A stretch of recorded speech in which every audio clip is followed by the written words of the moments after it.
एक गांव में एक निर्धन व्यक्ति रहा करता था। बचपन में उसे पढ़ने लिखने का अवसर नहीं मिला। उसके दूसरे साथी पढ़ लिख गए और जब वह जवान हुआ तो उसे अपने साथियों को देखकर बहुत दुख हुआ। वह सोचने लगा कि यदि वह पढ़ा होता तो आज दूसरे लोगों की तरह विचारवान होता। एक दिन वह व्यक्ति गांव के शिक्षक के पास गया। शिक्षक को दंडवत प्रणाम करके बोला, गुरुजी, मैं बचपन में पढ़ लिख नहीं सका, अतः मूर्ख रह गया। अब आप ही मुझे ज्ञान दीजिए। गुरुजी ने कहा, ज्ञान हमेशा सुपात्र को ही दिया जाता है। पहले मैं तुम्हारी परीक्षा लूँगा। तुम 1 साल तक मेरे घर में रहो और खेती का काम करो। निर्धन व्यक्ति ने गुरुजी की बात मान ली। वह साल भर तक गुरुजी की सेवा में लगा रहा। गुरुजी उससे बहुत प्रसन्न हुए। साल बीत जाने पर उन्होंने उसे अपने पास बुलाया और कहा, शिष्य, मैं तुमसे बहुत प्रसन्न हूँ। मैं तुम्हें 3 शिक्षाएं देना चाहता हूँ। निर्धन व्यक्ति ने कहा, गुरुजी, आप कृपा करके अवश्य ही वे शिक्षाएं मुझे दीजिए।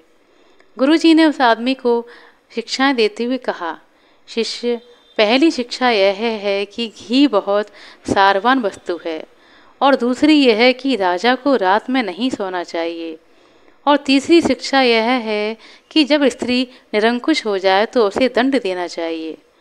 गुरुजी ने तीनों शिक्षाएं देकर मौन हो गए। निर्धन व्यक्ति उन शिक्षाओं को याद करके गुरुजी के चरण छूकर अपने घर लौट आया। उसने विचार किया कि वह दूसरे लोगों को ये शिक्षाएं देगा और धन कमाएगा। ऐसा सोचकर वह देशाटन को निकल पड़ा। वह जहाँ भी जाता लोगों को अपनी शिक्षाएं खरीदने के लिए कहता, किंतु किसी ने भी उसकी शिक्षाओं को नहीं खरीदा। लोग उसकी बातें सुनते और उसकी हंसी उड़ाते हुए चले जाते। अपने इस हाल पर निर्धन व्यक्ति बहुत दुखी हुआ। वह सोचने लगा कि इस प्रकार मैं भूखा मर जाऊंगा, अतः उसे राजा के पास जाना चाहिए। ऐसा उसने मन में विचार किया और वह राज दरबार में चला गया। उसने राजा से कहा कि उसके पास बहुत कीमती 3 शिक्षाएं हैं। राजा ने कहा कि अच्छा, हमें बताओ। निर्धन व्यक्ति ने अपनी तीनों शिक्षाएं राजा को बताईं। राजा बोला, मैं तुम्हारी इन शिक्षाओं की परीक्षा करके देखूंगा। यदि ये सत्य साबित हुई तो मैं तुम्हें बहुत सारा इनाम दूंगा। तब तक तुम राज दरबार में ही रहो। राजा निर्धन व्यक्ति की शिक्षाओं की परीक्षा करने लगा। पहली शिक्षा थी जो कुछ ही दिनों में सच हो गई। राजा शुद्ध घी खाकर और व्यायाम करके जल्दी स्वस्थ हो गया। अब दूसरी शिक्षा को परखना था। राजा ने रात में सोना बंद कर दिया। वह वेश बदलकर राजधानी की गलियों में घूमने लगा। एक रात उसे एक स्त्री के रोने की आवाज़ सुनाई दी। वह उस स्त्री के पास गया और पूछा, तुम कौन हो और किस दुख के कारण रो रही हो? स्त्री ने उत्तर दिया, मैं इस नगर की देवी हूँ। कल आधी रात के समय इस राज्य का राजा मर जाएगा और मेरे दुख का यही कारण है। राजा ने नगर देवी के समक्ष हाथ जोड़ते हुए कहा, देवी, मैं ही इस राज्य का राजा हूँ। अब आप ही मुझे बताइए कि मेरे प्राण किस प्रकार बच सकते हैं। देवी ने कहा, राजन, काल एक नाग के रूप में तुम्हें डसने आएगा। तुम अपने महल के दक्षिणी द्वार पर 2 तालाब खुदवा लो। उनमें से एक तालाब में दूध भरवाओ और दूसरे में गन्ने का रस भरवाओ। उसके बाद रात होते ही उन तालाबों के पास बैठकर भगवान का भजन करने लगो। इतना कहकर देवी अंतर ध्यान हो गई। राजा महल में लौट आया। उसने सुबह होते ही तालाब खुदवा लिए और उनमें दूध और गन्ने का रस भरवा दिया। शाम होते ही वह तालाबों के किनारे बैठकर भजन करने लगा। आधी रात के समय काल देवता नाग का रूप लेकर राजा को डसने के लिए आए।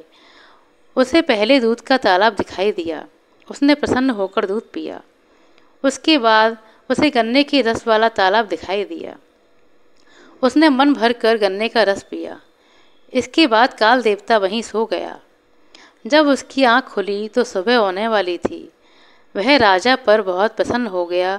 उसने राजा से कहा, मैं रात को तुम्हें डसने के लिए आया था, किंतु अब तुम्हारी मृत्यु की घड़ी निकल चुकी है। अब तुम्हारी मृत्यु नहीं होगी। मैं तुमसे बहुत प्रसन्न हूँ। तुम मुझसे मनचाहा वर मांग लो।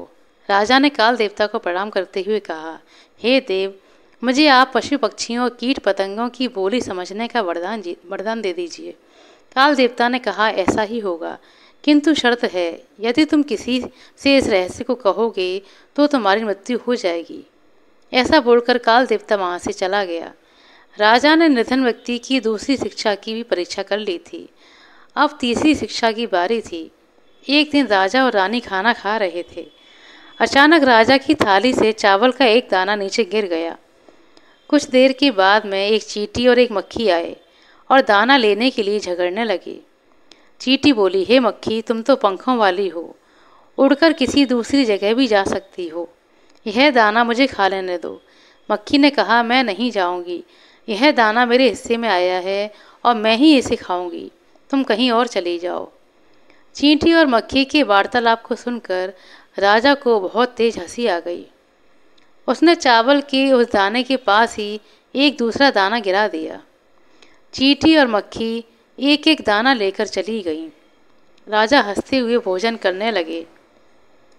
रानी ने राजा से कहा, महाराज, आप चींटी और मक्खी को देखकर इतना जोर से क्यों हंसे, और फिर आपने थाली से चावल का दूसरा दाना क्यों गिराया? क्या आप उनकी बोली समझते हैं? मुझे यह रहस्य बताइए। यदि राजा रानी को वह रहस्य बताता तो उसकी मृत्यु हो जाती, अतः वह रानी से कुछ नहीं बोला।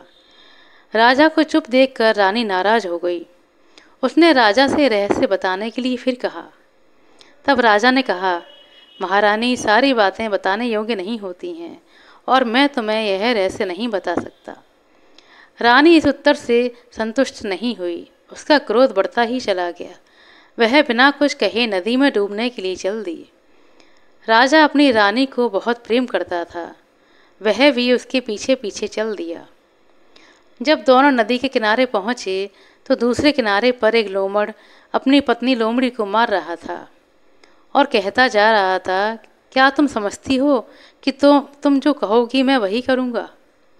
क्या तुमने मुझे इस देश का राजा समझा है, जो अपनी रानी के मोह में अंधा होकर उसके पीछे पीछे चला आ रहा है? यदि उसका यही हाल रहा तो एक दिन वह अवश्य ही मर जाएगा। यह सुनकर राजा की आंखें खुल गईं। वह रानी को नदी तट पर ही छोड़कर राजमहल लौट आया। जब रानी ने देखा कि राजा भी उस पर गुस्सा हो गया है और उसे अब नहीं मनाएगा, तो वह भी लौट आई। राजा ने उस निर्धन व्यक्ति को दरबार में बुलाया और कहा, तुम्हारी तीनों शिक्षाएं बिल्कुल सही हैं, अब मैं तुम्हें बहुत इनाम दूंगा। राजा ने निर्धन व्यक्ति को बहुत सारा धन दिया और वह निर्धन व्यक्ति धनी होकर अपने गांव वापस लौट आया। आशा करते हैं दोस्तों आपको हमारे द्वारा सुनाई गई छोटी सी कहानी अच्छी लगी होगी। कहानी पसंद आई हो तो कृपया लाइक कर दें, शेयर कर दें। चैनल पर नए हैं तो सब्सक्राइब कर लें। अपना कीमती समय देने के लिए बहुत बहुत धन्यवाद। मिलते हैं अगली वीडियो में, तब तक के लिए नमस्कार।